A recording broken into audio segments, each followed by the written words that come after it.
Hi, everybody. I'll be right with you. As soon as I do a little sharing,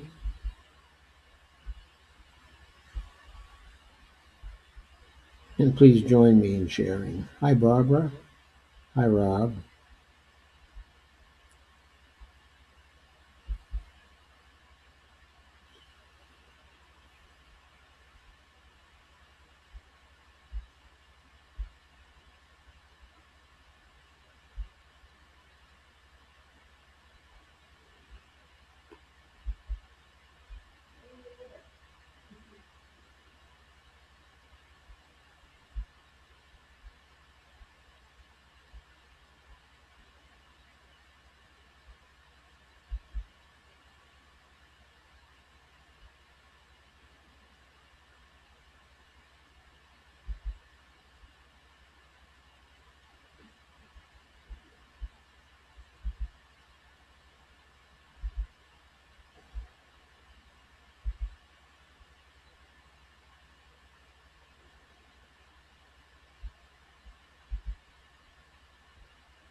Hi, everybody. Again, just a moment more, and I'll be with you.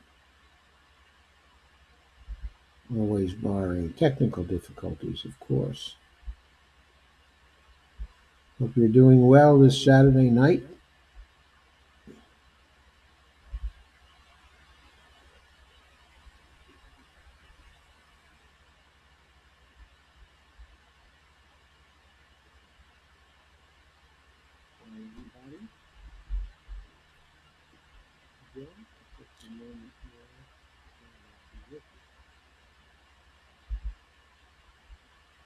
Okay, all should be well right now. Rob says, "Hey, Yoda." Hey, Barbara. And Kay, hi to you. Glad to see you as well. Dale, hi to you.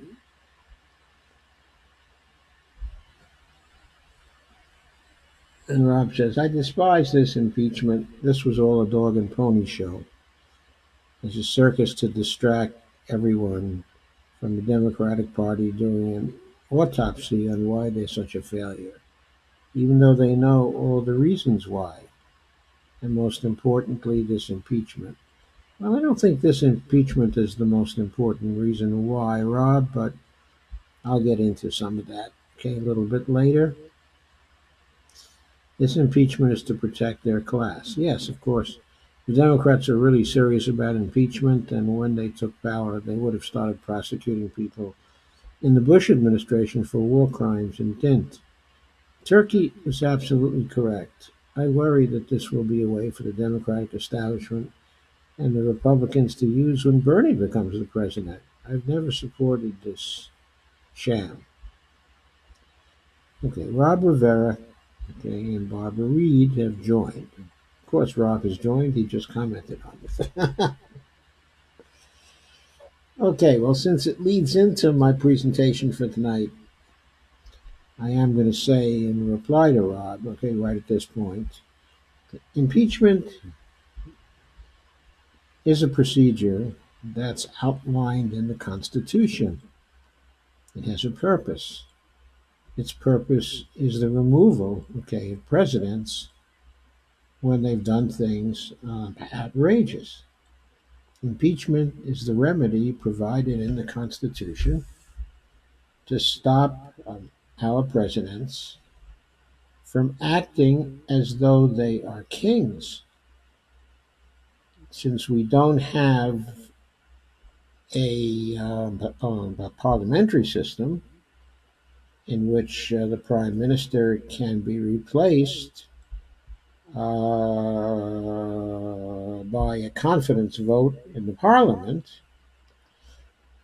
we need to have another means of removing the chief executive when the chief executive has become dysfunctional.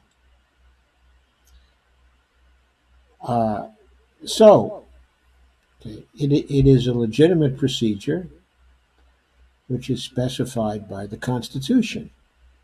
Now the question becomes, when should it be used,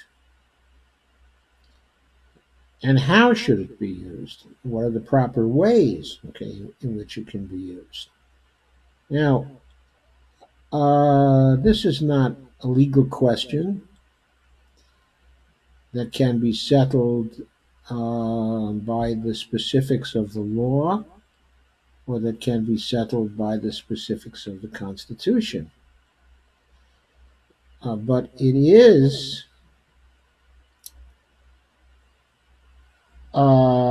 something that we can understand through political tradition. Now, unfortunately, we haven't used impeachment much, and so we haven't had a chance to actually develop standards that everybody agrees on politically. Now, that may be an argument for using impeachment a lot more often. To reply to Rob, but specifically here, perhaps when the Democrats got back into power in the House in 2006, the first thing they should have done was to impeach George W. Bush for war crimes. I mean, it was obvious he had committed war crimes. There were lots of grounds to impeach him on at that time, but Nancy Pelosi did not want to impeach him um, um, um, um, for political reasons. She didn't want to actually go after him because it was all too easy for he and his supporters to make arguments about the things which the Democratic Party had done um,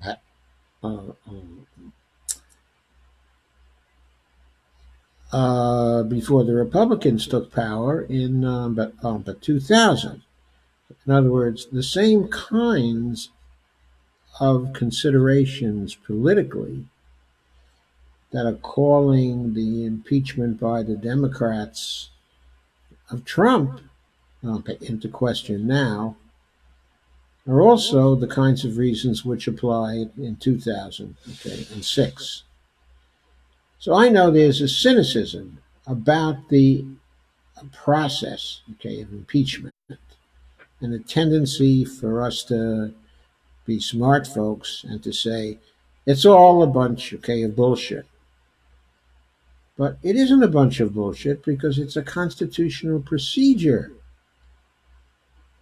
It's up to us to make it a meaningful procedure. It's up to us to clean up our politics so that impeachment actually means something. Okay, our political system has been corrupt for a long time.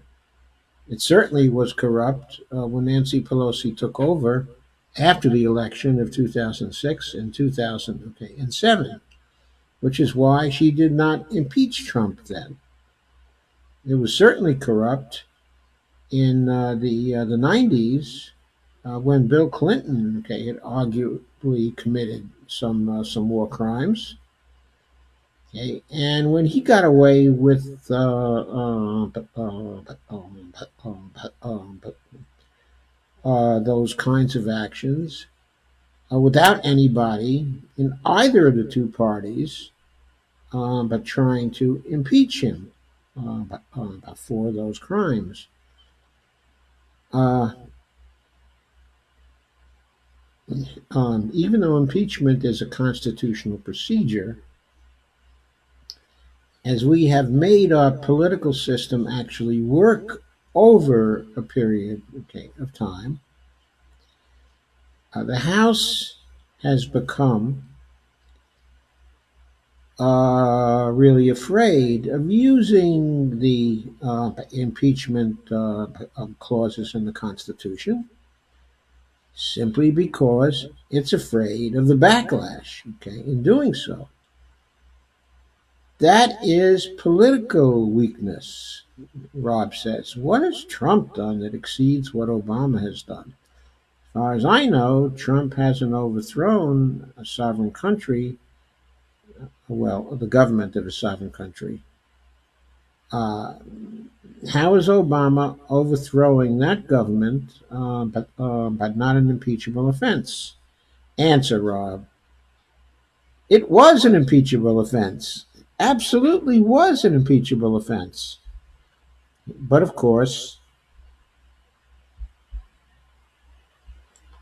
the Republicans did not want to try to impeach him because he was too popular, and the Democrats did not want to impeach him because he was their president.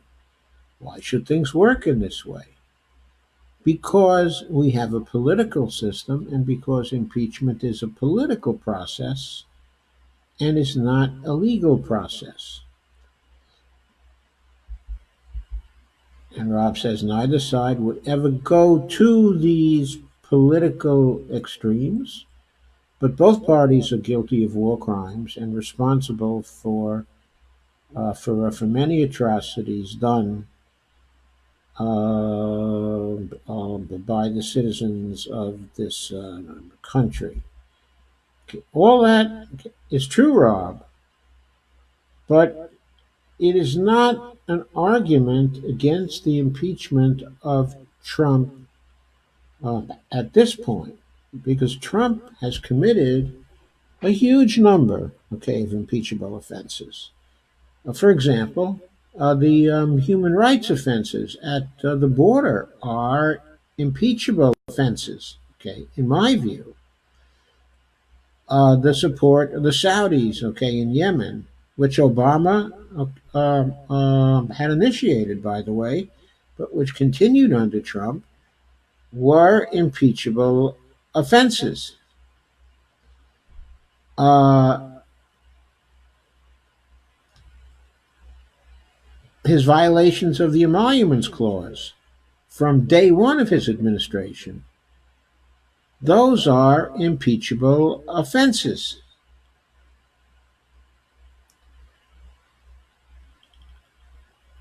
Uh, I've seen lists of maybe 50 impeachable offenses that Trump has actually committed and that are unambiguously so. So, the point here is that there are all kinds of things you could impeach Trump for. He certainly deserves impeachment. He deserves to be removed from office as well, because he has been one of our worst presidents, if not our very worst president. So, uh, so perhaps we can agree on the idea that we have many presidents who were impeachable and who should have been impeached, but who were not impeached simply because we have the politics we have, and we have certain political situations that were characteristic of their administrations. Rob said, but Obama is the one that continued the horrendous problems at the border. That doesn't make sense. I feel if Trump tempered himself, nobody would be talking about impeachment, but because he's so brash, the establishment but find him an embarrassment, even though he's passing everything they want. There's much truth to that, Rob, but it still doesn't change the fact that he's committed impeachable offenses. And that if the Democrats, having a majority in the House, want to impeach him, they certainly can. And if the Republicans in the Senate should then actually decide that they're not going to convict him, then they're at liberty to do that. And then it will be up to the public to decide whether the Democrats should be gaining some points for impeaching him over his impeachable offenses, and the Republicans should lose some points for not actually convicting him, or vice versa. In other words, the whole thing is a political process. Okay, and in a political process, one side, either one side, okay, or the other, can win or lose from the political process. Now, that is not all there is to it. Okay, I don't think there is more to it, and I think we'll see that when we look at the only article on impeachment I'll present during this particular session. And that's an article in Common Dreams. And the title of that article,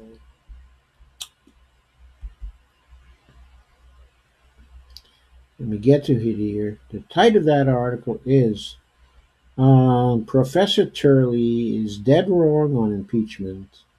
And here's why.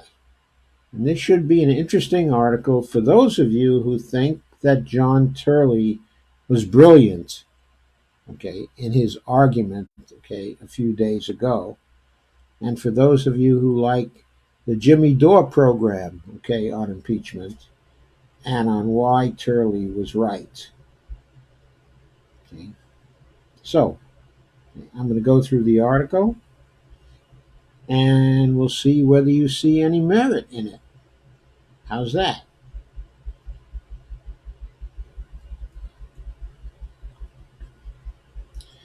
In his opening statement emphasizing the importance of legal standards, George Washington constitutional law professor Jonathan Turley claimed that impeaching, quote, a president on this record would expose every future president to the same type, uh, okay, of inchoate impeachment, unquote. And he warned, I hope you will consider what you will do when the wind blows again, perhaps, but perhaps for a Democratic president, unquote. Okay, now, I see nothing wrong with that particular statement, okay, except that whether or not uh, this particular set of Democrats actually makes the decision to impeach Trump, okay, for his record, okay, or on the specific record, okay, of the Ukrainian scandal,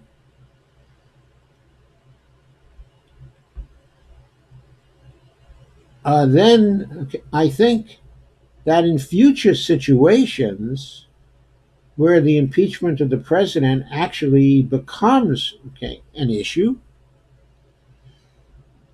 the people of that future time probably won't draw any specific lessons from what is done here.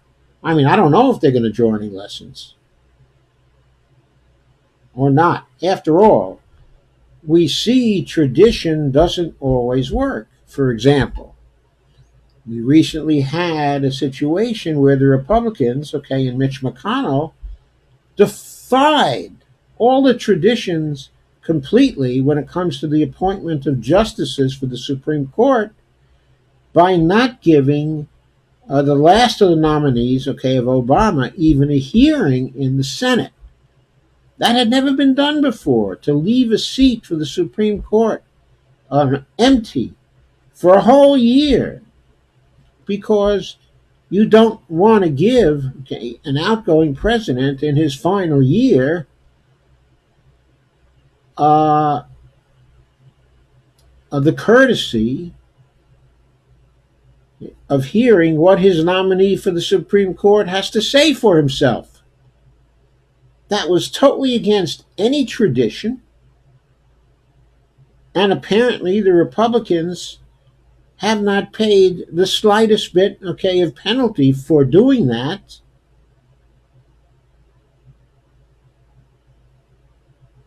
They denied the opportunity for a hearing to Garland, and when they came in the office, it didn't stop them from getting two Supreme Court appointments through, did it? There was no punishment by the American people. There was no, I hope you will consider what you will do when the wind blows again. No, there was no consideration of that. What there was hardball politics. We have the power. We have the power to deny the Democrats the Supreme Court seat. And that's what we're going to do. And they did it. Okay. In the 1990s, okay, with Bill Clinton, they had the power to impeach Bill Clinton, essentially for lying under oath about a sexual affair that he had. Okay, Bill Clinton was very popular then. People thought he was doing a very good job, okay, as the president of the United States. They had the power to impeach him, okay, and they did impeach him. And let me ask you, what penalty did they pay? What penalty did they pay? The American people did not make them pay any penalty. They elected George Bush in 2000. And because of the impeachment, okay, of President Clinton, and because the affair became a very public affair, Al Gore shied away from having Bill Clinton campaign for him, which probably cost Al Gore the presidency. So the Republican impeachment arguably ended up gaining the presidency for the Republicans and 8 years of their candidate, George Bush, sitting in the White House. So the argument that if you do this, what it's going to mean for the future is a very limited argument. The fact is that the voters put the Democrats in control of the House, thereby giving them the power to impeach a president who has been very unpopular since his first day in office. And though he got into the office in a legal way by winning a majority of the votes in the Electoral College, that was a questionable way to get into office, because over the years, the legitimacy of the Electoral College has come into question. Now, but not among the lawyers, okay, but not among the John Turleys of the world, okay, and maybe not among even the lawyers who were sitting for the Democrats in this particular hearing. But for the people, do you think the people like the fact that their choice for the president by 3 million votes did not actually become the president of the United States, but this other character that are liked only by a substantial minority of the people instead has become the president of the United States and has done all manner of cruel things since he's become the president, and who continues to do cruel things on a daily basis, who's about to deprive 700,000 food stamp, but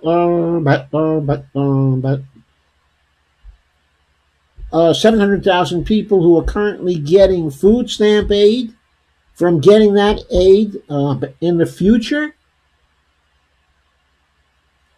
I mean, the guy seems to look around for cruel things to do to get people angry at him.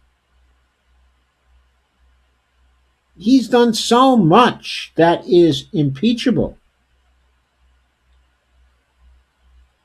When the people voted for the Democrats overwhelmingly in 2018, one of the things they were doing is giving the Democrats the power to impeach a president and to impeach justices of the Supreme Court, but not the power to remove the president or those justices, only the power to indict, quote unquote, okay, the president.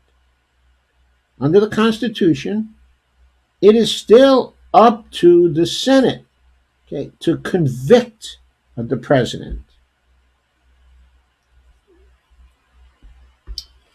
Going on. In making this argument, Turley might just as well have argued that the founding patriots should not have declared independence, because once they were in power, the people might declare their independence from them. The founding patriots, after all, were not asserting a codified legal standard in declaring their independence. They were asserting their political power.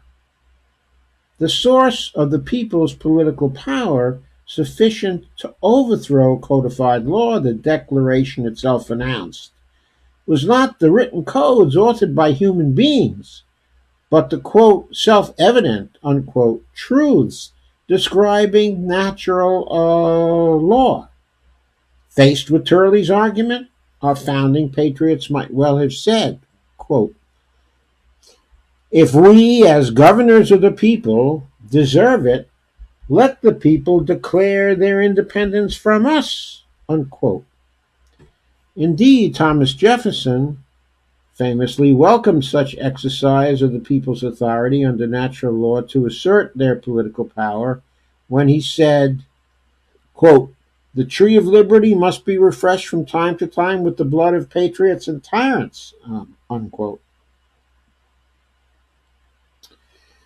But Jefferson and the other founding patriots were also wise enough to allow for a process that would avoid the need for such but for bloodshed in the assertion of the people's authority and power under natural law to remove an illegitimate government. They gave us impeachment. That is, they gave us impeachment so there did not have to be bloodshed.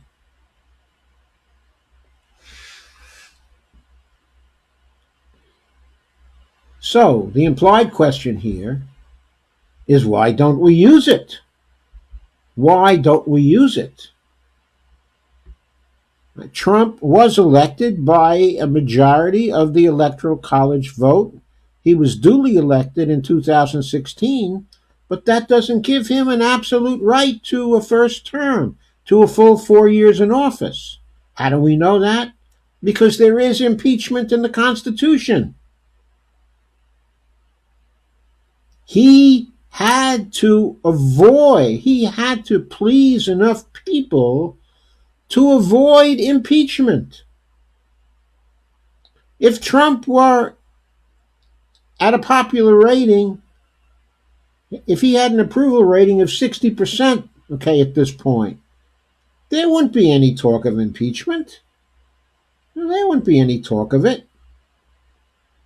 Okay, there's talk of it now because many people are intensely opposed to Trump.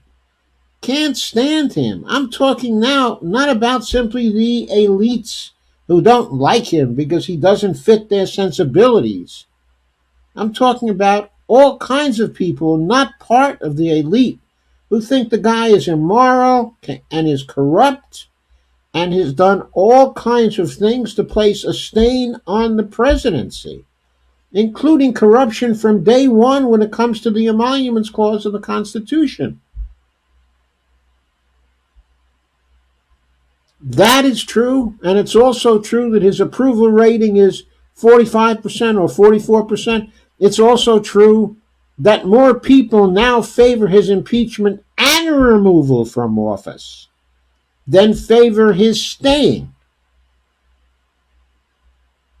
I think it's something like 49 to 48 or 49 to 47. I don't know exactly where it is now. It's a close vote, but by a plurality, more people say, let's get rid of the SOB. That's a fact on the ground as far as we know.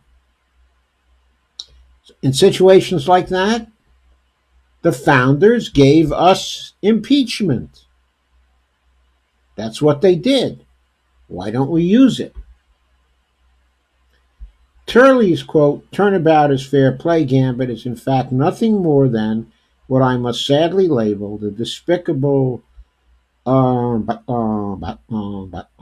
false relativism plaguing our public debate that mischaracterizes every argument as nothing more than opinion, with each side in a dispute entitled to equal respect as though each were but equally legitimate.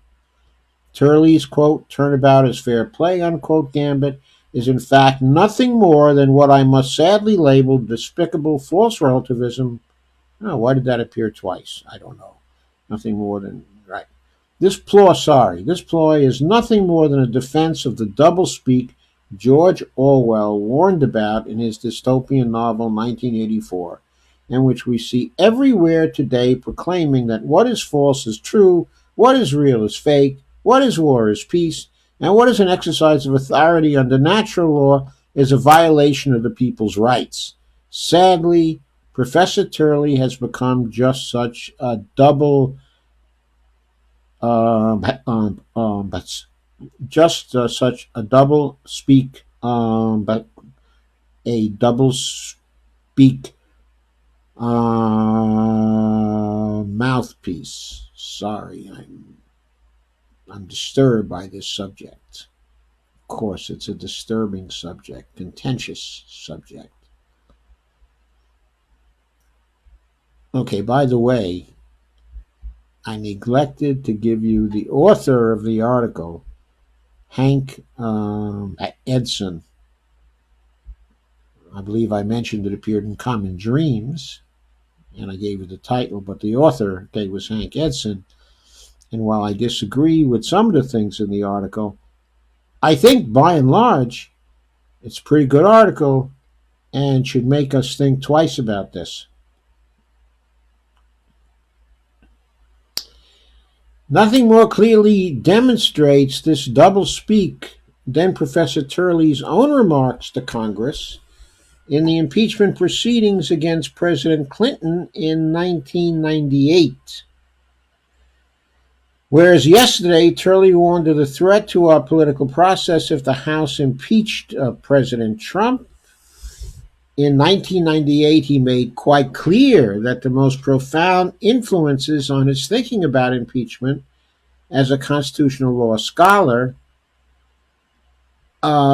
came from Benjamin Franklin and James Madison, and that they regarded Congress as serving a vital accusatory role that posed no threat to our political process at all, but that, to the contrary, allowed no room for exceptions. Turley testified. This is the way he testified back in 1998. The same John Turley, just a little younger John Turley.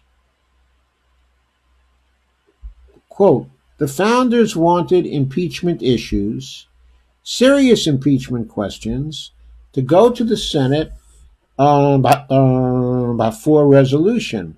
The House of Representatives has an accusatory function in a tripartite system that I hope you will not ignore. He's talking to the House now. It is your function to detect such conduct, to deter it by your voice of condemnation. There is a censure provision in the Constitution. It's called Articles of Impeachment. It's where we define conduct that we find unacceptable for a president. And when we do that, we don't just define what a president is. We define something about who we are. You don't have to worry about what the president's oath said, what he agreed to do. It's your oath that's at stake. You will define what we expect from a president, regardless of whether the president is removed in the Senate. You will define it for future presidents.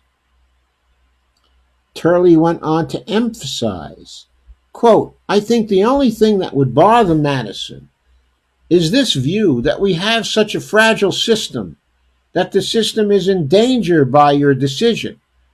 The system will last this hearing. The system will last this crisis. It's lasted crises far worse than this. The only thing that you can't do in a Madisonian system is grant an exception. What it does is it addresses factions, things that divide us, and it forces it into open and also deliberative process where we resolve it instead of letting it fester and letting it divide. There is nothing more divisive than an allegation that a president lacks the political and legal by legal legitimacy to govern. That's when the Madisonian democracy and the process is so important. That's why you can't grant exceptions. There's a place where that decision is made. It is that other body, the Senate.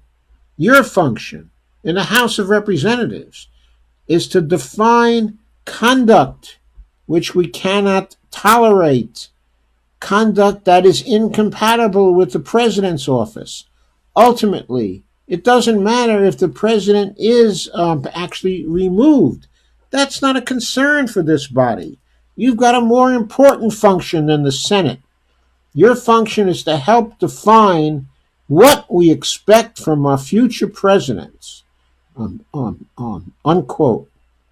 I think Turley had a point there. And it's a point in opposition to the points he made in this particular hearing. This president has done all kinds of things that presidents should not be doing.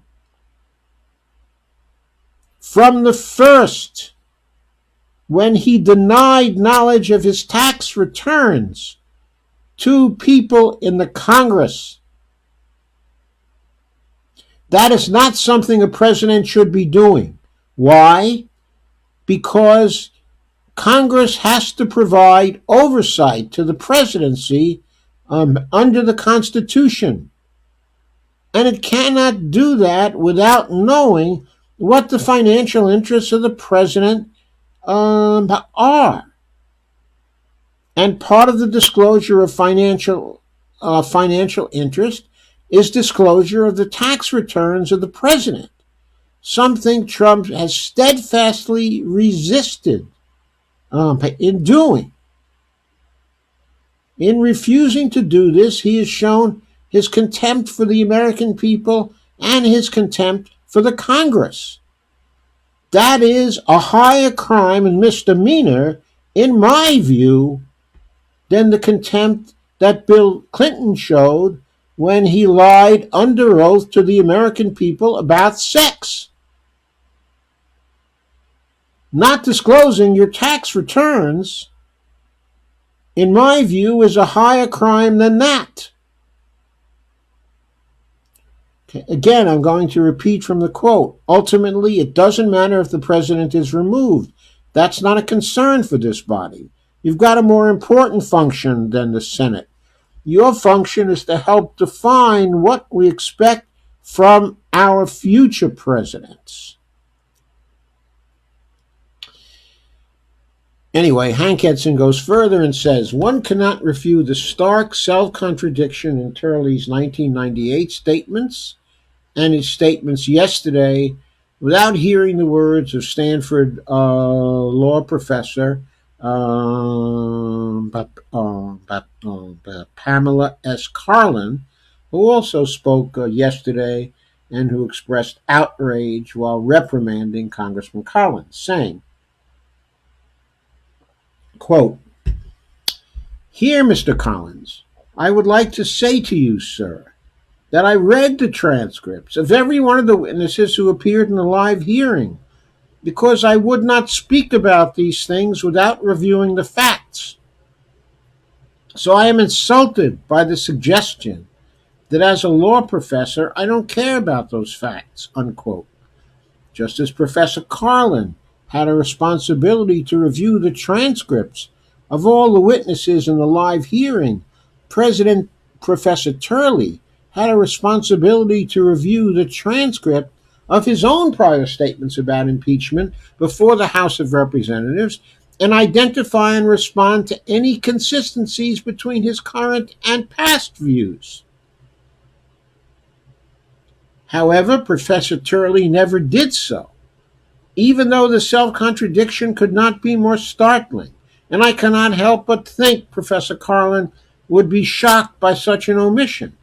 I certainly am, says Edson. Turley's self-contradiction is all the more jaw-dropping in view of his 1998 pro-impeachment argument relativistically setting as equal the political significance of all lies before a grand jury, whether they be about covering up a sexual infidelity or covering up a scheme to fix the result of a presidential election. And yet, here is Professor Turley in 2019 omitting to note to Congress that he previously argued to Congress that impeachment was not a threat to our political process and was instead an obligation no matter what the lie at issue might be.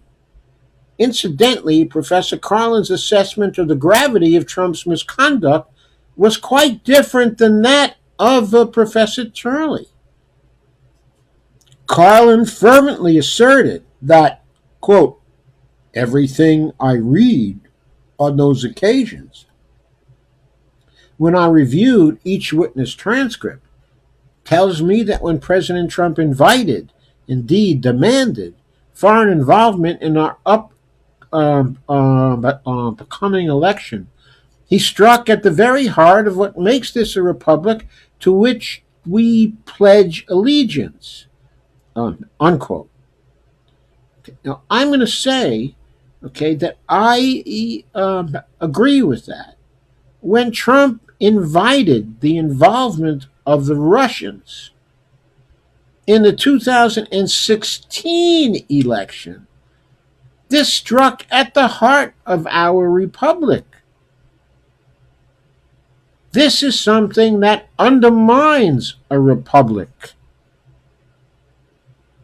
Even suggesting that is a high crime, and misdemeanor, in my view, under the Constitution.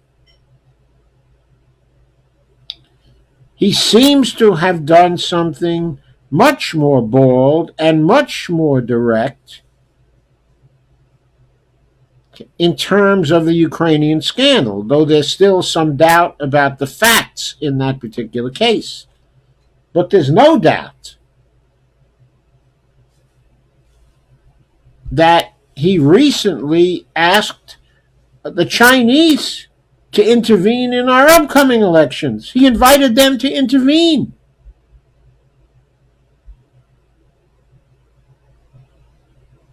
I submit that suggesting that alone is a high crime, and misdemeanor, sufficient to justify an impeachment of the president.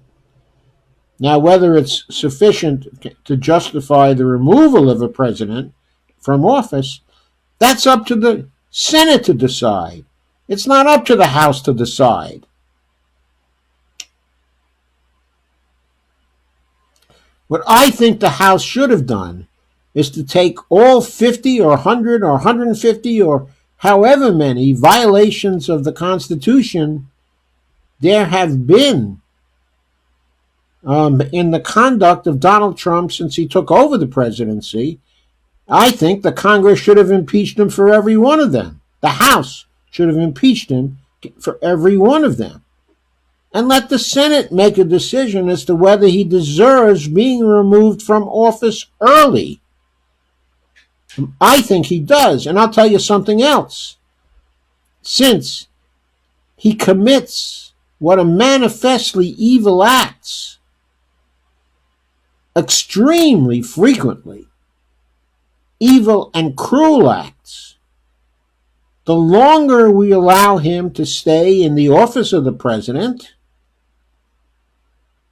the longer we are culpable in those acts.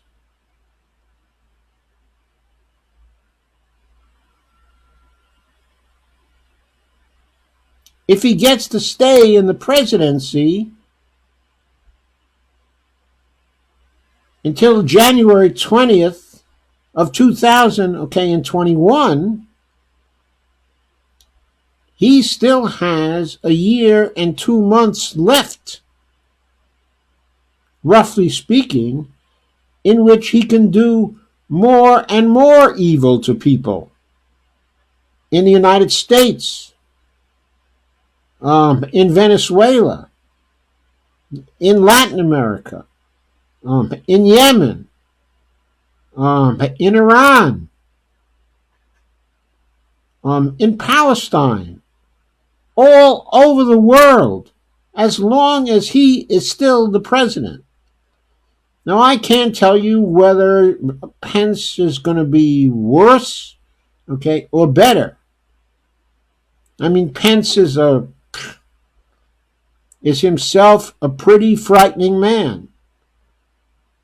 All I know is we have the evil at hand that we can get rid of, that we have a chance to get rid of.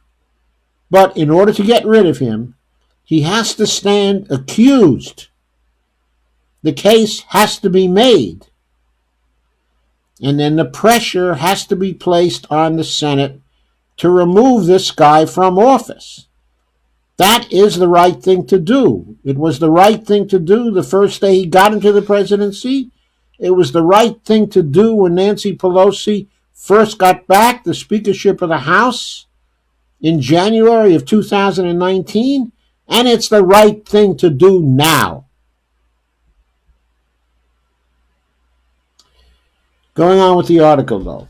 But let's get back to Turley's false equivalence that argues that it is impossible to establish the superior legitimacy of one side or another, and therefore the exercise of impeachment power at president may well invite an abuse of that power in the future, against which the party exercising power now will then have no defense. And Edson says this is completely false. The truth is, the two sides in this and every political drama are not equal. Defending the right side against the wrong side is extremely achievable by a free and sophisticated people. And then he adds,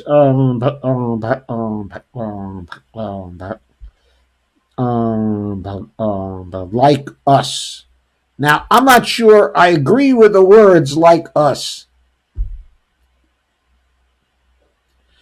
But this is extremely achievable by a free and sophisticated people. Yes, I completely agree with that. It's up to us to prove that we are worthy of that particular label. On the right side are those who pursue, quote, a more perfect union, unquote, meaning a more perfect political and social equality and a more perfect democratic political process. On the wrong side are those who seek to concentrate wealth and power through reliance on authoritarian oppression by an oligarchy. The United States of America has never had a more striking example of an authoritarian oligarch sitting in the office of the president than Donald Trump. I certainly agree with that statement. I mean, I don't even think George III was a more striking example of an authoritarian oligarch. I mean, I'm not sure George III was worse than Donald Trump. The hard truth of politics that a free and sophisticated people like us, another aspirational remark about ourselves, need to master is that authoritarian oligarchs have, throughout history, shown themselves willing at every opportunity to undermine and violate the existing constitutional order of law in order to pull the nation into their tyrannical control. Now, I'm sorry, this certainly describes Trump. It may describe some other presidents too, but it certainly describes Trump. And I think it's our duty as the people of the United States to deprive such people of office, certainly by whatever legal means we can manage. And impeachment is such a legal means. In response to the authoritarian oligarchs' fundamental commitment to overthrowing the foundations of political equality and democratic rule of law, the other group, whom we may call democratic egalitarians, that's aspirational also, are always trying to pull the nation toward a more perfect union from within the constitutional legal order. Unfortunately, faced with an enemy of democracy like the authoritarian oligarchs, it is not enough to work within the legal order, especially when the legal order has been corrupted and rendered abusive under the authoritarian oligarchs' control, as it has increasingly become today, as it was in the time of King George. In such circumstances, democratic egalitarians find it necessary to disregard the rule of law for the sake of defending the principles underlying the law and advancing and perfecting them in order to protect them against the ever increasingly sophisticated corruption and violence of the oligarchic authoritarians. Now, I don't know that I would put something, I mean, as a matter of theory, one might put things in such stark terms. But whether the rest of us who oppose Trump and want to impeach him are Democratic egalitarians or not is another matter. Of course, some of us are Democratic egalitarians, but many others who want to impeach Trump are people who consciously or unconsciously favor authoritarian types of oligarchies. It takes all kinds to make an impeachment movement. After all, I do want to emphasize, though, that to say that Democratic egalitarians find it necessary to disregard the rule of law for the sake of defending the principles underlying the law, that doesn't apply in this case. Because by using impeachment in this case, we would not be disregarding the rule of law in any dimension. Impeachment is a constitutional procedure. It is there to be used.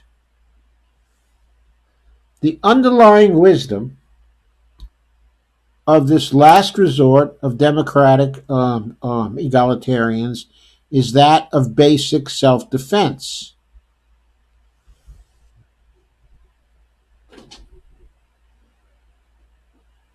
As some people have notably said, it may have first been said by Karl Popper, I'm not certain about that, but he certainly espoused this.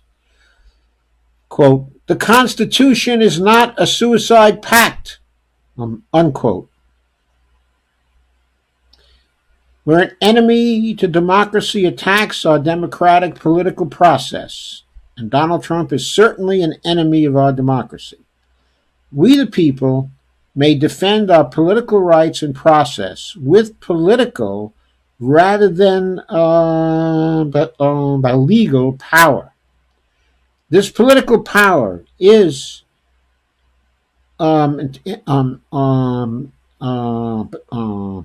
legitimate under natural law.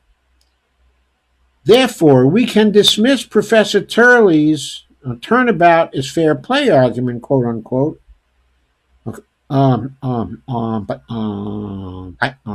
as manipulative and illegitimate." Now, I don't know about the therefore we can dismiss Turley's turnabout as fair play argument, and so on. Okay, I think I agree with that, and I think that's a valid statement. But the idea that the political power is legitimate under natural law, I'm not sure that I believe in the construct, of natural law. What I do believe in is that popular sovereignty resides in the people. It resides, in all of us. And when popular sovereignty results in political power, and when the democratic institutions that allow the exertion of that political power is being undermined, by an enemy of democracy, in that situation, we, the people, may defend our political rights and process with political rather than legal power. And this political power is legitimate, not under natural law, but simply as a result of our belief in popular democracy. If we believe the people ought to rule, we have to support a political process and perfect the political process which allows them to do so. And therefore, we must be enemies of those who oppose such a political process and who try to undermine it, as Trump has very obviously done. Hank Edson goes on to say, for too long, we have allowed hostile attacks on our democratic rights and political process to be mischaracterized as just as legitimate as efforts to improve and perfect our democratic political rights and process. They are not, and I entirely agree with that. The legal standard for impeachment is found in natural law, not in codified human law. Okay, and it is this. I'm afraid that again, okay, I don't believe, okay, in the idea, okay, of natural law. Does the extra constitutional exercise of power by a president take the nation towards a more perfect equality, a more perfect, actually, political equality, or not? If it does not, it is conduct that is not authorized and that is in violation of natural law, and therefore it is impeachable. I would slightly revise that to say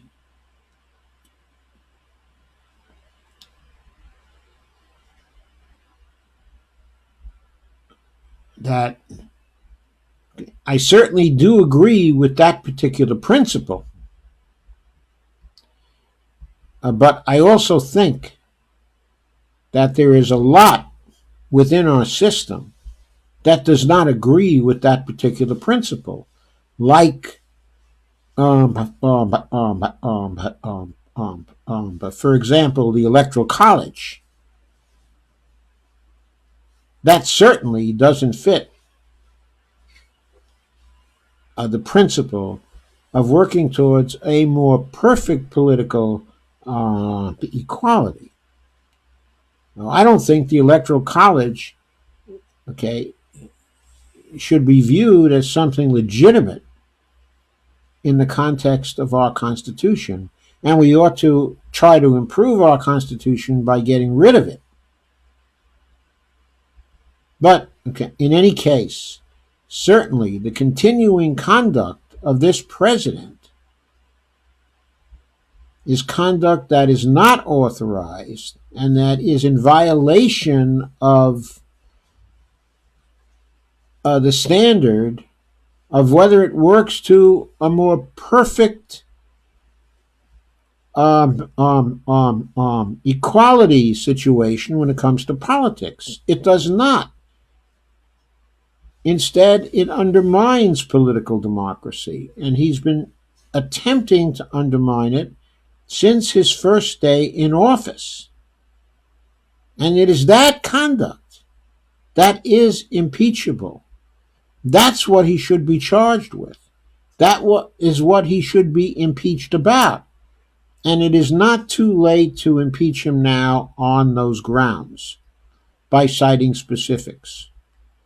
By contrast, I'm going back to the article now. By contrast, if extra constitutional exercise of power by a president does take the nation towards a more perfect political equality, then although such exercise of power is not authorized by the human authored political process, it is authorized by the higher authority of natural law as better serving the interests of the people in the spirit of the law. Such conduct is not impeachable.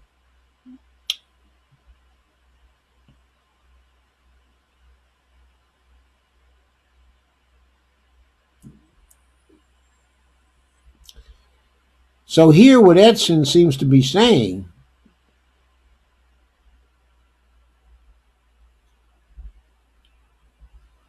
that if we had a president who exercised power in an extra constitutional way, but that if that power were to result in greater political equality, then it would nevertheless be justified, even though it was extra constitutional. I think I draw the line there because I do believe in constitutionalism. I think we need to get rid of the Electoral College.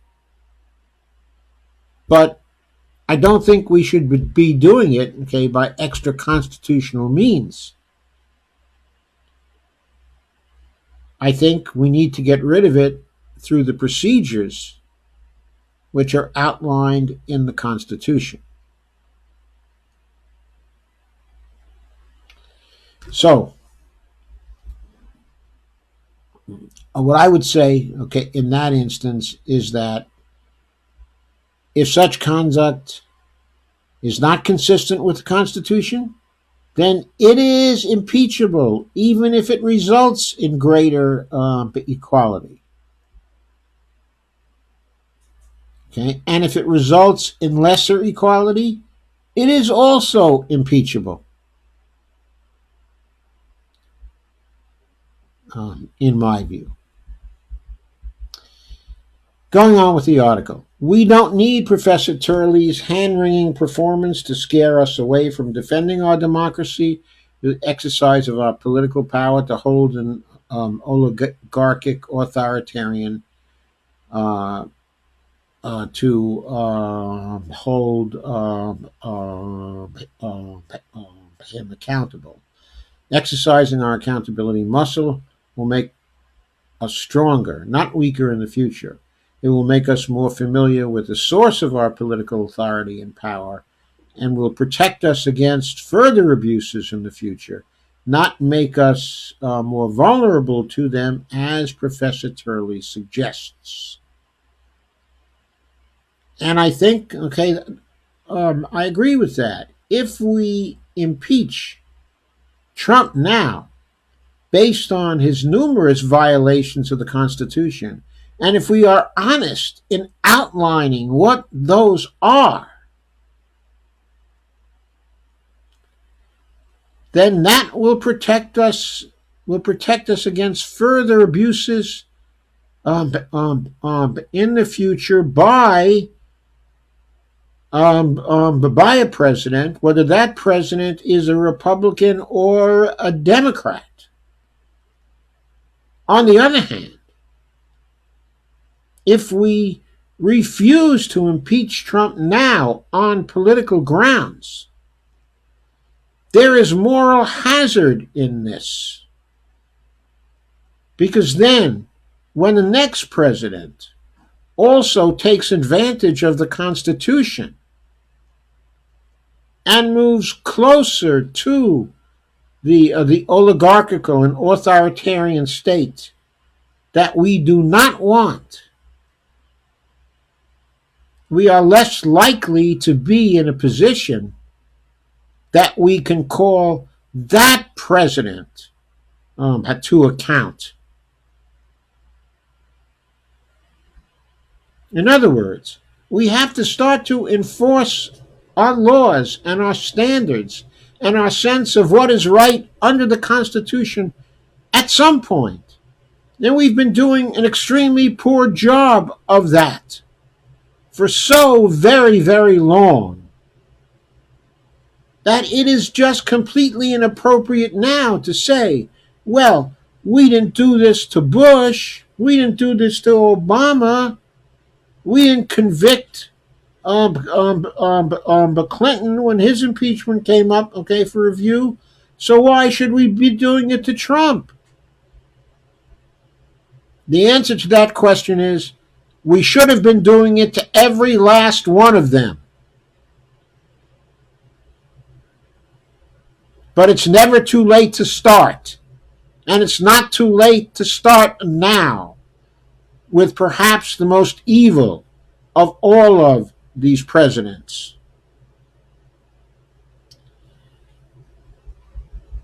Hank Edson says, President Trump needs to be impeached for his shocking and multidimensional misconduct.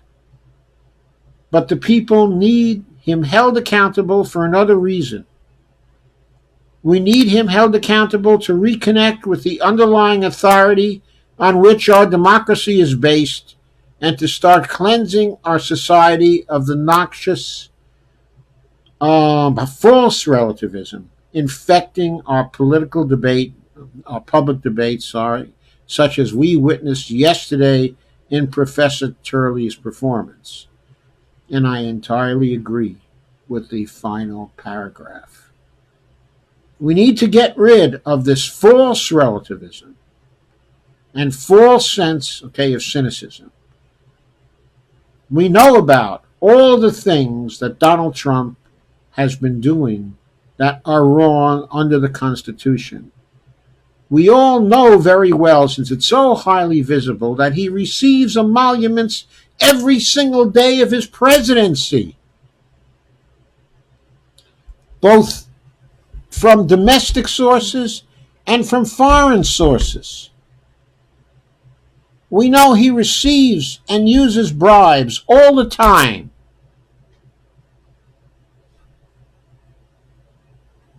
We need to start impeaching our presidents for that. And we need to make an example of him first. Well, I didn't mean to take the whole period, but just for this. But I won't have time to handle the other articles here tonight. So I am going to call a halt to my rant right now, and I will turn to your comments and statements, and perhaps your disagreements as well.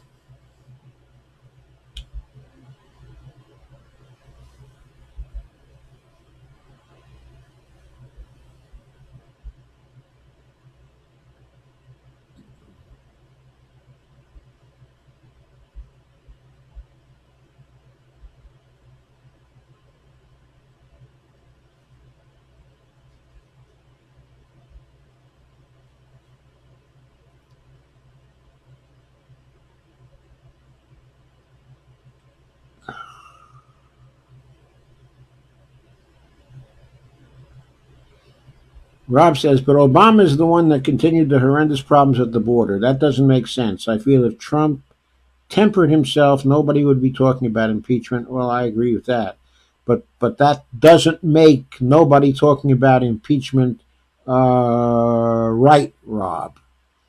He might have tempered himself and been all sweetness and light.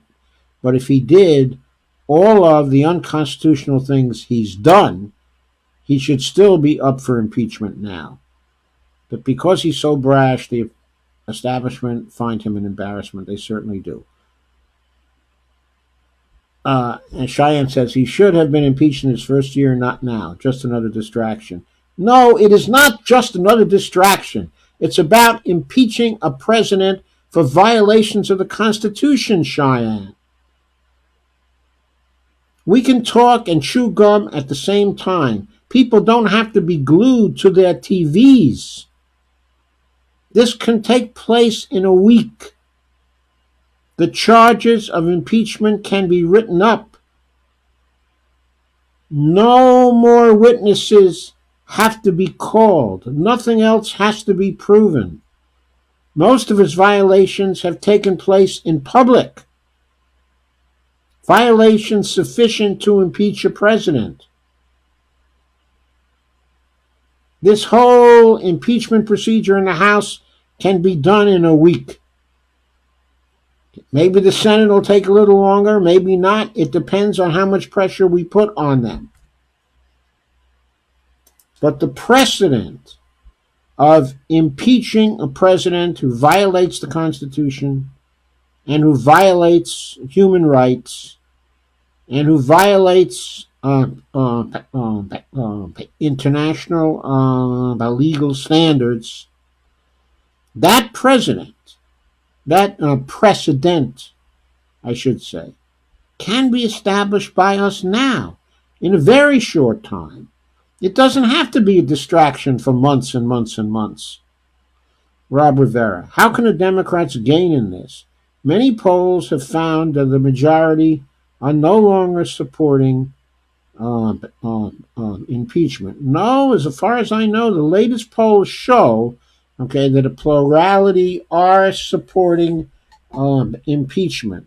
Nor is it clear what will happen to those polls if impeachment is actually voted on by the House, and if the House does a decent job of impeaching him on a wide variety of things rather than only on the Ukraine gate thing.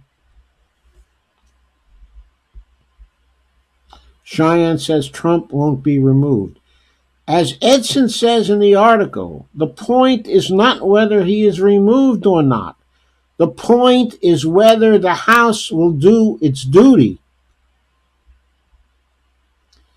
Case says, Dems need to finally take a stand for what is right. It's about damn time, too. Should have been done a long time ago. And Joanne Olenhouse Ricadio is here. Hi, Joanne. And Lana Dell has joined again.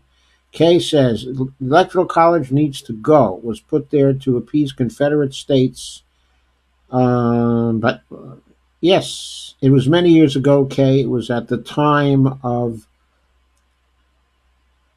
the adoption of the Constitution in 1789. It was put there in 1789.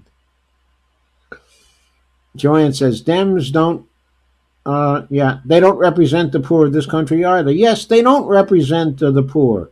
And maybe if we get a Democratic president, okay, the next time, and he doesn't represent the poor, then maybe we should impeach him for that, Joanne. I'm all for that. Kay says, corporate ones sure don't, Joanne. Clinton ruined the Democratic Party by going corporate in the 90s with the third way's the third way Dems. Yes, he did, except he went with the third way Dems in the late 1980s, and he wasn't the only one.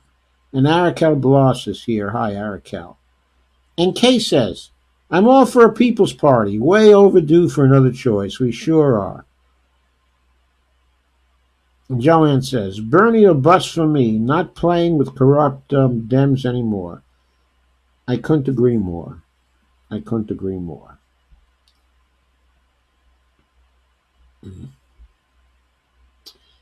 No, did I not shift away from... I'm sorry, I've left you with that other view.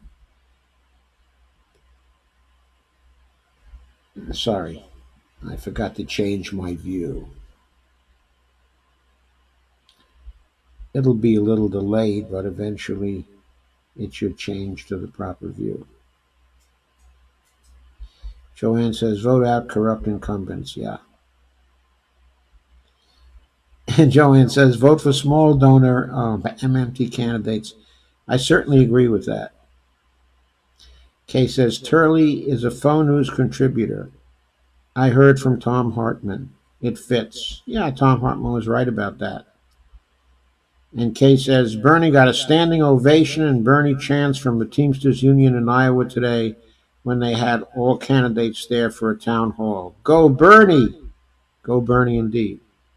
Rob asked me if I believe this Russian nonsense. Come on, Yoda, there's no way you No, of course I don't believe the Russian nonsense.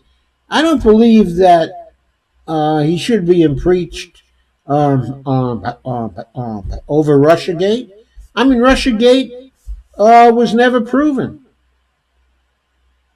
There may not even be enough evidence to try to impeach him with respect to Ukrainegate. There hasn't been any direct evidence but so far. In other words, nobody who was witness to his end of the call has been called to testify, who's been able to come in to testify to verify what was actually said. That is quite true, Rob. That's quite true. Okay? So I don't even know if I would make a bill of impeachment on that. But there's so much else to impeach him about. What Nancy Pelosi needs to do is to order the Judiciary Committee to come up with a list of impeachable offenses that Donald Trump is guilty of, and to indict him on those.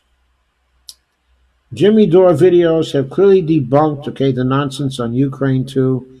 I watched one of the Jimmy Dore videos on that today. It did not debunk the possibility that this happened. It only debunked the idea that the testimony so far is definitive with respect to Ukraine Gate.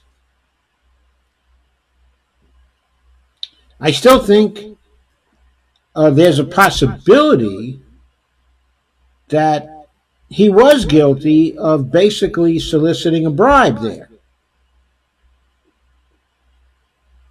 That may be quite true. But remember, in an impeachment, the legal standard of proof but does not apply. But in any case, as K. Clark Ryan says, there are so many other things to impeach him on. Exactly. There are so many other things to impeach him on. What I'm saying is that the reason why the Democrats are not impeaching him on those things is because they don't want to bring up issues like that in order to reflect rather badly on their previous conduct as a party and the previous conduct of their presidents.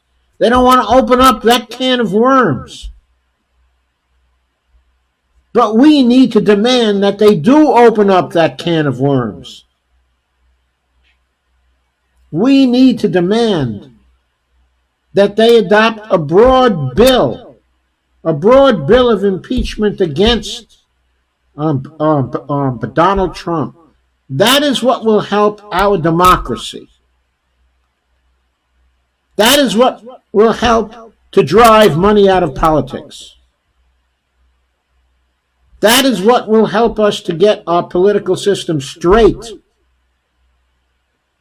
so that we can go on to solve the great problems of our time.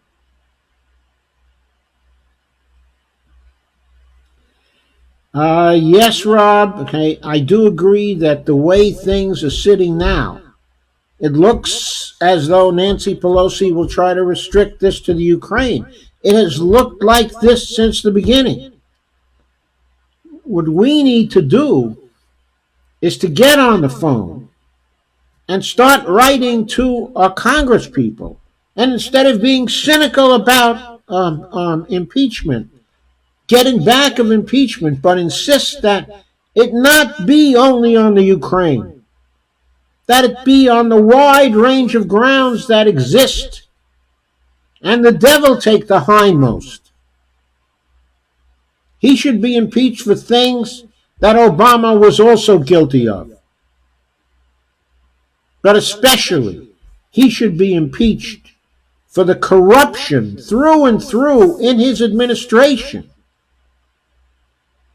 and for the emoluments that he enjoyed as a result of that particular corruption.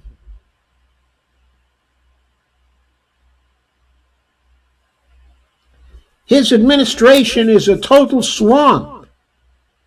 He turned the administration over to the oligarchs. And he's gotten very large campaign donations for that, both in the 2016 campaign and since.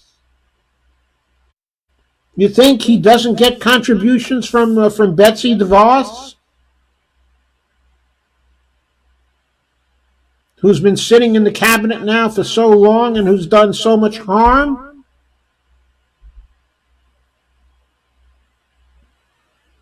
How about all the other appointments of oligarchs he's made, who he's gotten contributions from? Don't you think those contributions have affected his trade policies, have affected his tax policies, have affected his general conduct in the White House? I certainly think they have. And if we brought out all this corruption and we impeached him on grounds that Trump is a crook, pure and simple, that would not hurt us, would not hurt the Democratic Party in the election of 2020. If the Democratic Party stands on that, and the Democratic Party also stands on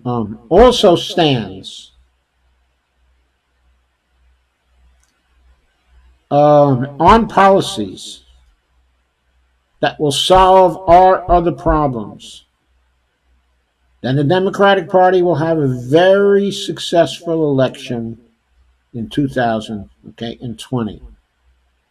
And if it follows through with the proper policies, it will stay in power for a long time and will be able to pursue its agenda to solve our collective problems.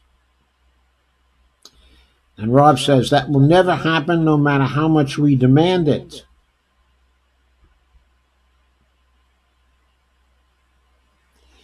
Nancy won't because she's just as guilty and another protector of the corruption. Why would she open herself up to this? She would never leave herself never leave herself open to corruption charges.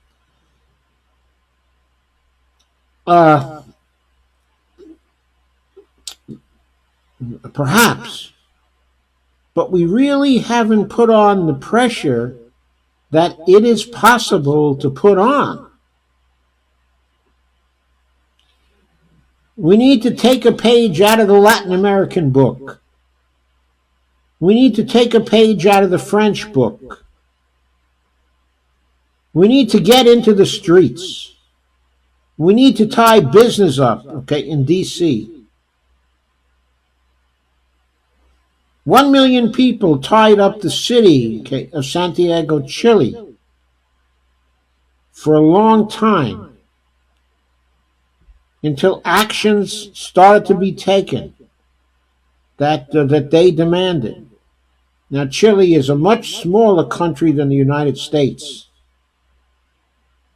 If we put 5 to 6 million people in the D.C. area, in the streets, for legal protests, for legal demonstrations, using our rights to free assembly and free speech, we can move Nancy Pelosi. We can move this Congress. Kay says he won't be happy till he kills us all on the planet too, which will mean our our grandchildren and our great-grandchildren. We need the Green New Deal. Yes, we do. Yes, we do. Susan Eldridge has joined. Any other comments or statements? Cheyenne has messaged me, but not on here. So,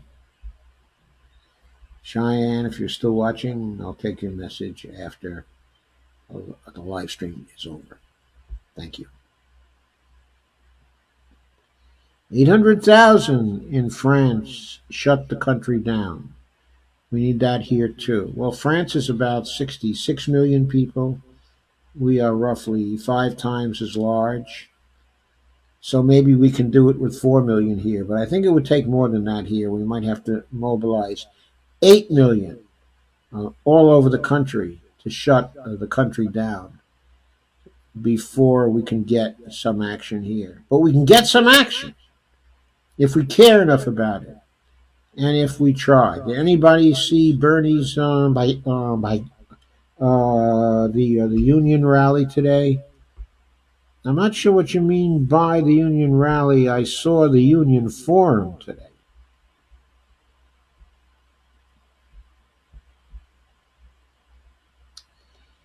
Kay has seen it and says yes, he got a standing ovation, which means it's probably a different event, okay, than the one I saw.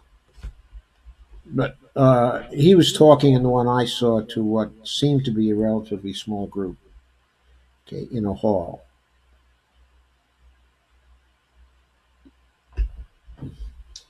But I saw a second rally.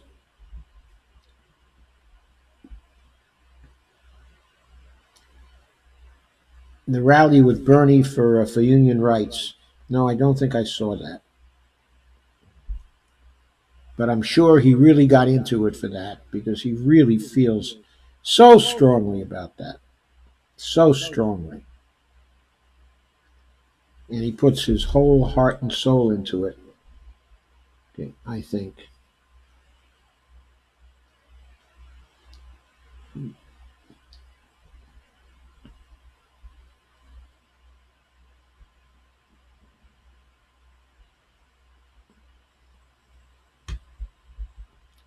Susan asks, "Where was the standing ovation?" And Kay said, "No, it was at the Forum, okay, in Iowa." Well, I'm still confused. He's been at a number of events here today, and I'm not sure where he got the standing ovation. He very often gets standing ovations at every event he goes to. It's just like a common thing to give him, a standing ovation. Anyway,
Kay says she saw it live.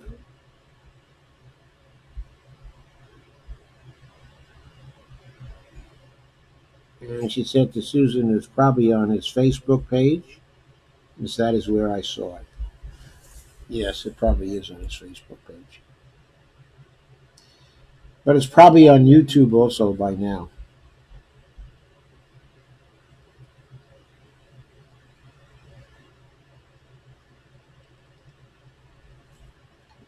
You missed my comment above. Okay, which comment, Rob? You made so many. Rob says, all of this would hurt Bernie in the primary, and I'm sure this would make the establishment happy since all of the neoliberals they've propped up just haven't been successful.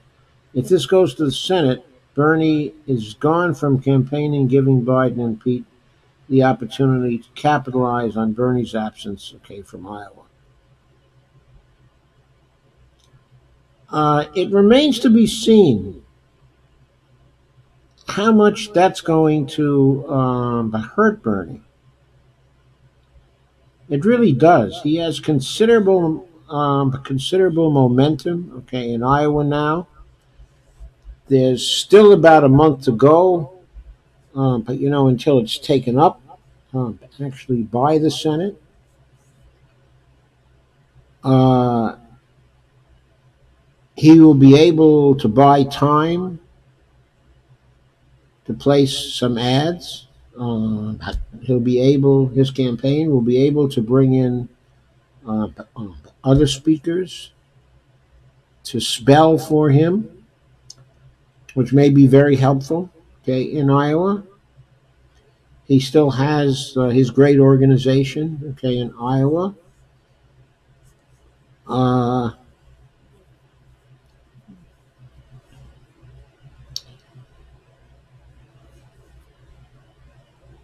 so it seems to me it's not going to be as ruinous. Okay, as all that, and furthermore, he can be very visible when it comes to the proceedings in the Senate as well.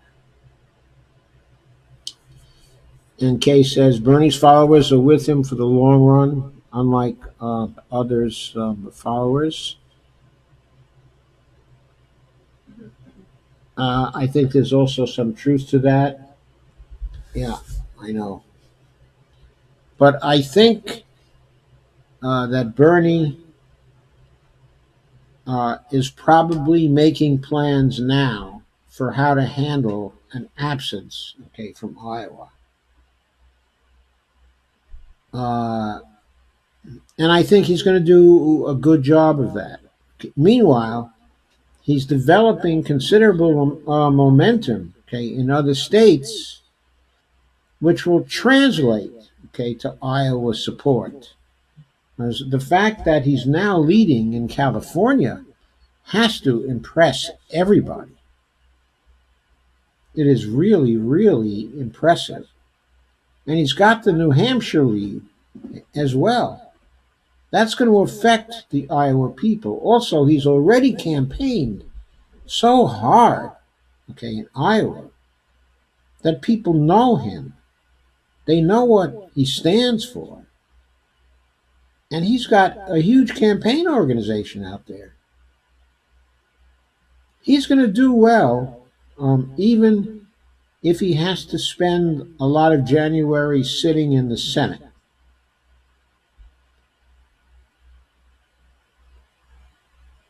Russ says, someone pointed out that John Kerry endorsed Joe Biden, as Kerry may be in a consideration as a VP pick by Biden.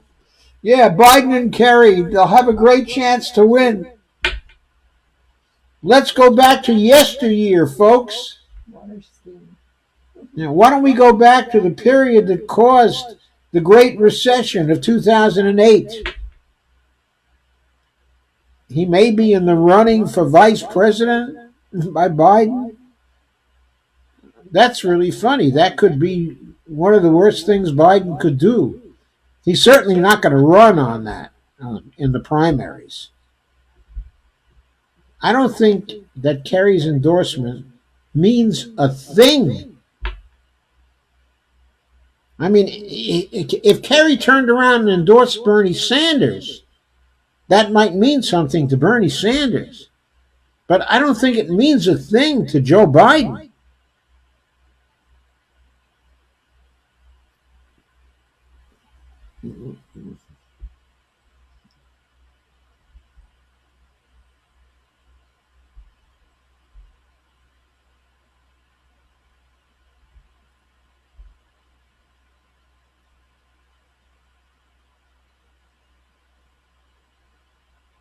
So Kay says Kerry needs to go home with Biden. Yeah, they both need to go home and eat ice cream.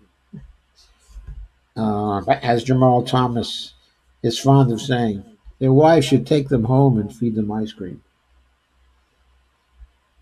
Susan Eldridge says Biden and Warren both said they would love to have Kamala as a VP. I wish that these presidential primary candidates would have to select a VP candidate to run along with them. I wish we had that as a requirement. So they would have to do that now.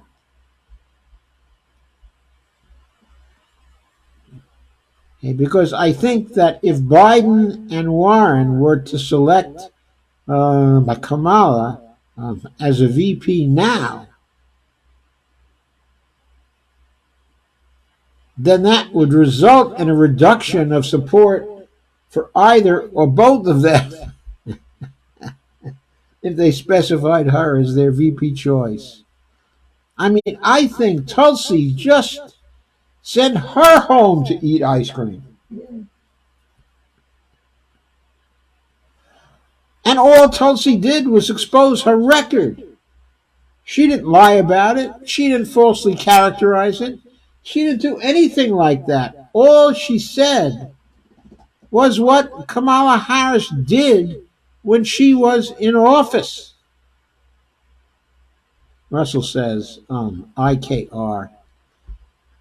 I'm sorry, but Russell, I'm not cognoscenti enough to know what IKR is. It sounds good. Kay says, exactly, Joe. Carry the snooze fest. Kamala the snooze fest, too.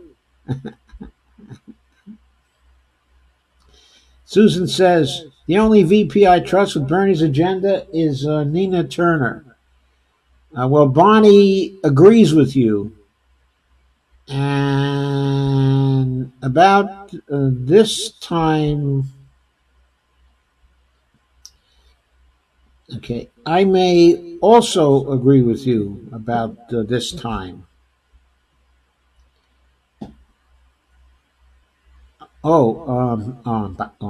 IKR is I know, right? I guess.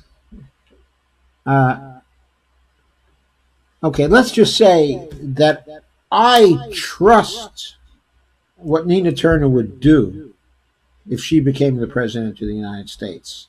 So she is a VP candidate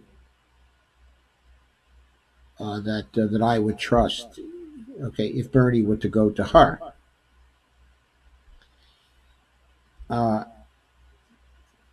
Okay, at this point, okay, I don't have anyone else that I'm sure I could trust.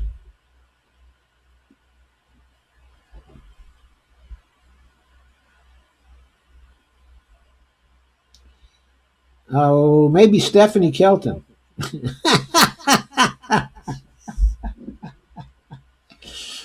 But I don't think she's running.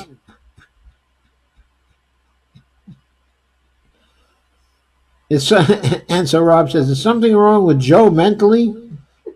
I don't think you mean me. I think you mean Joe Biden, right? Seriously, I'm not joking. He's so incoherent and doesn't make any sense at all. I've seen videos. Talks about hair on his legs. Talks about hair on his legs. I've seen videos from 2008, and Joe didn't look lost. He looked okay. Yeah, he did look okay. He looked like a pretty strong vice presidential candidate in 2008 compared to others. Certainly compared to Sarah Palin. Susan Eldred said, I know, right?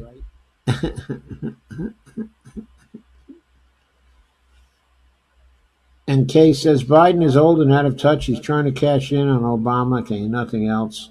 Not a big fan of Obama either. Well, you should not only not be a big fan of Obama, you should be absolutely scandalized by what Obama did. He was awful. And the worst thing about his presidency was the opportunity cost, the opportunities he wasted.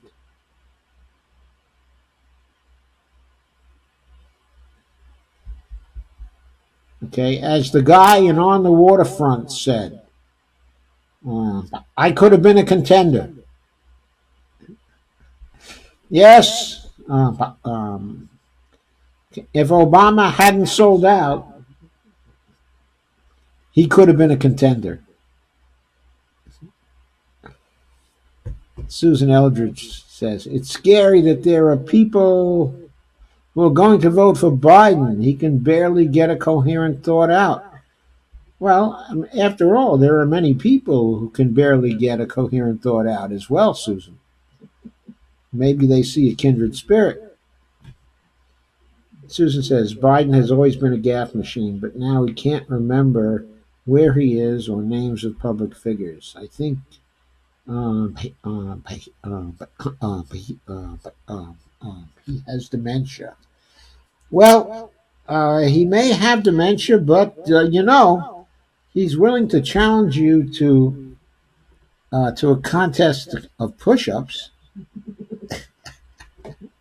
He says, okay, let's do push-ups.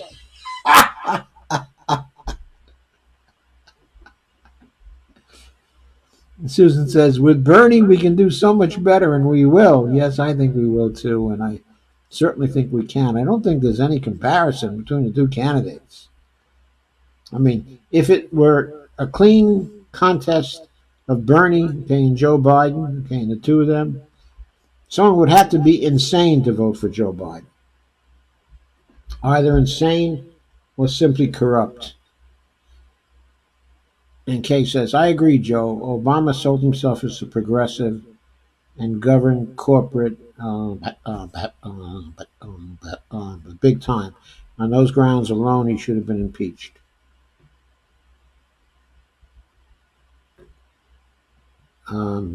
Has he offered a duel yet with water pistols? Well, he once said, didn't he, that at some point he was going to ask Trump to put up his dukes.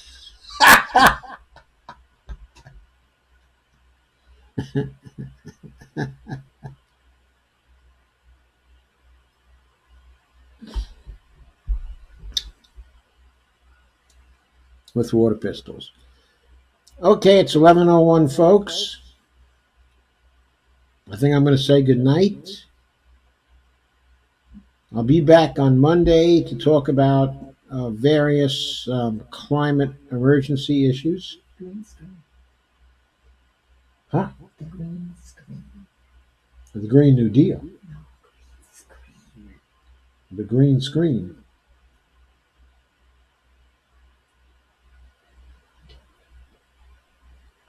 Huh? Donate. Oh, yeah.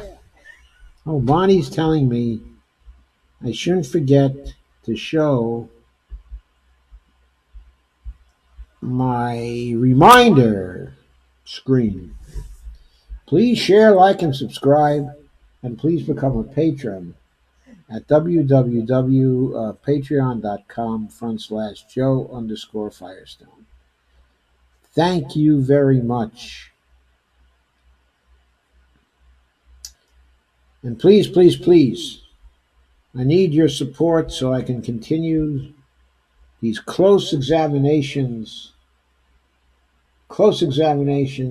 of political folly. Mm-hmm.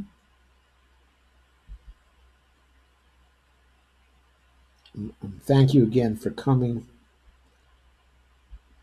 Okay, I'm going to say goodnight now. Susan says good night. And Kay says good night, Joe. Love this conversation as usual. Nice to talk with like-minded folks. Well, we weren't all like-minded. We had a few disagreements tonight, didn't we? We worked them out in a very amicable way, as we will always work them out, I'm sure. Russ says, see you again soon. Thank you, Russ. It's always a pleasure to see you.